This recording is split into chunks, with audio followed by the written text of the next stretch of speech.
Hey folks, Tommy here. Those of you who've watched my videos know that I'm a learning experience designer.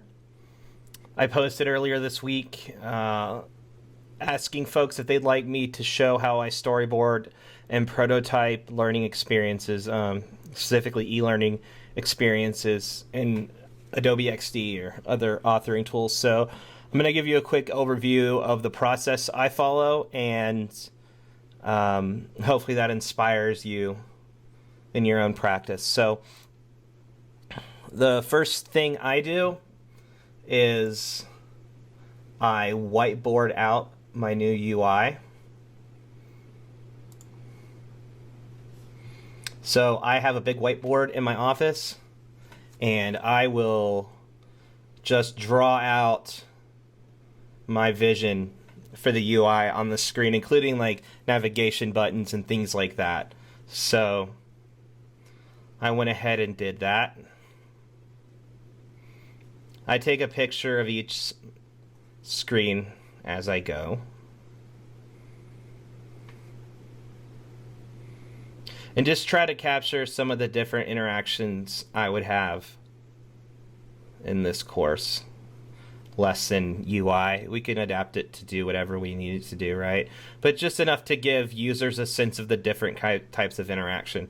Again, here you're not seeing anything terribly complex in terms of interaction, because I try to stay away from that for courses that are going to function on the web, especially because of accessibility and things. So I really try to make my courses stand out through good UI and nice visual design.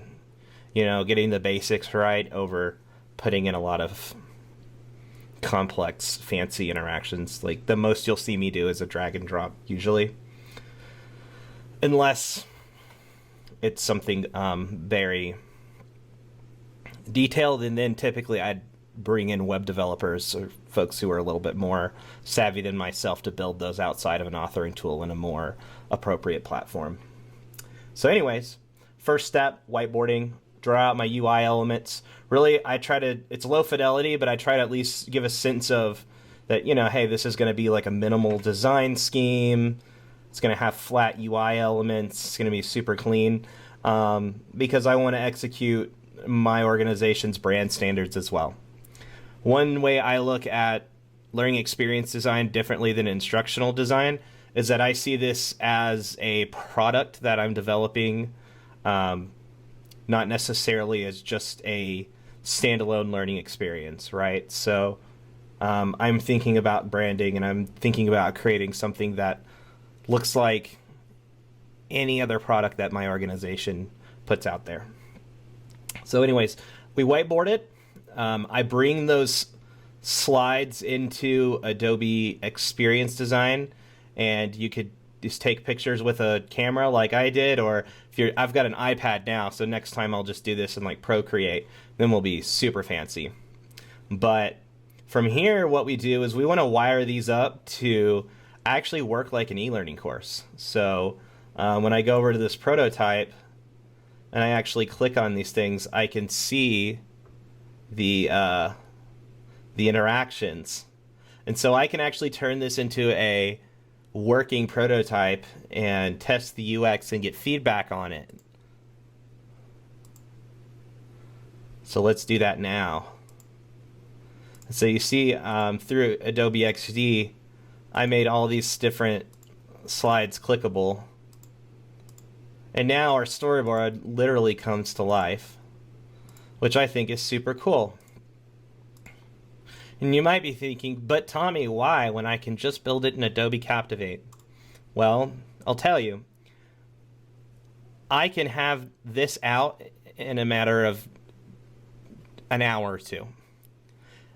The cost for development is minimal, and I actually have a clickable working UX that I can go and test and get user feedback on. And if you're taking a truly agile approach to your design, you're reducing what's called technical debt. By being able to answer the questions we want about this design here at this phase, really helps us prevent accumulating technical debt down the road when the stakes are higher, and it's a much bigger investment to build something in an authoring tool. Because let's be real, it does take a lot of resources to build these in Articulate Storyline or Adobe Captivate or Lectora. So anyways, I'm doing this to prevent technical debt. I'm getting user feedback now, very early in the design phase of my course. So anyways, we whiteboarded, we tested our UX and our UI. People gave us some feedback, but overall they didn't think this design was terrible. So now we know we're going in the right direction. Now we'll do the high fidelity version. So here is a high fidelity clickable version of the prototype. This is one-to-one what I'm going to carry over into my authoring tool. It's really easy to wire these things up. Just pull in your UI elements and then map the interactions. This is fantastic for if you're working on a large team. To save a lot of technical debt, have your entire design team do their prototypes here, have them clickable. You can test the entire thing, and you can easily share these things as a link for anyone to view and give design feedback. Look at this. This design stinks. See, we can give constructive feedback on designs before they ever go into development, right? Anyway, so that's my process. Then from there, I would take this design over into Adobe Captivate, and that's it. And I've kind of shown you what I did and why I do it. Does it work for everybody? No, but it works really well for me, and I hope it's helpful to you too.